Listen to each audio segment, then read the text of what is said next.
નસવાડીના યુવકે હાથથી નાળિયેર તોડી બતાવતા લોકો આશ્ચર્યચકિત। નસવાડી નગરના મેન બજાર વિસ્તારમાં આવેલા સ્ટેશન રોડ પર આજે એક અનોખો બનાવ જોવા મળ્યો હતો, જે એક યુવકે પોતાના હાથની તાકાત અને મનોબળનો પરિચય આપતા ભર બજારમાં હાથથી નાળિયેર તોડી બતાવીને લોકોને આશ્ચર્યમાં મૂકી દીધા હતા।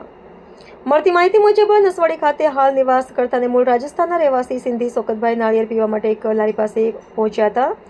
આ દરમિયાન તેમણે નાળિયેરના વેપારીને જણાવ્યું કે તમે છરા વડે નાળિયેર ન કાપો, હું મારા હાથથી જ નાળિયેર તોડી નાખીશ। વેપારીએ શરૂઆતમાં વાતને મજાક સમજી હતી અને કહ્યું હતું કે હાથથી નાળિયેર તોડવું શક્ય નથી, પરંતુ સિંધી શોકતભાઈએ આત્મવિશ્વાસ સાથે જણાવ્યું કે તેઓ આવા 10 નાળિયેર માત્ર 10 મિનિટમાં તોડી શકે છે। ત્યારબાદ તેમણે સ્થળ પર જ નાળિયેર હાથમાં લઈ 2-3 જોરદાર ફટકામાં તોડી બતાવ્યું। આ દ્રશ્ય જોઈ નાળિયેરના વેપારી સહિત આજુબાજુના ઉભેલા લોકો આશ્ચર્યચકિત બની ગયા હતા। ભર બજારમાં લોકોની ભીડ એકત્ર થઈ ગઈ હતી અને સૌએ સિંધી શોકતભાઈની આ અનોખી કળા અને હાથની શક્તિની પ્રશંસા કરી હતી। સ્થાનિક લોકોમાં ઘટનાને લઈને ભારે ચર્ચા જોવા મળી હતી। ઘણા લોકોએ મોબાઈલમાં વિડીયો પણ ઉતાર્યા હતા।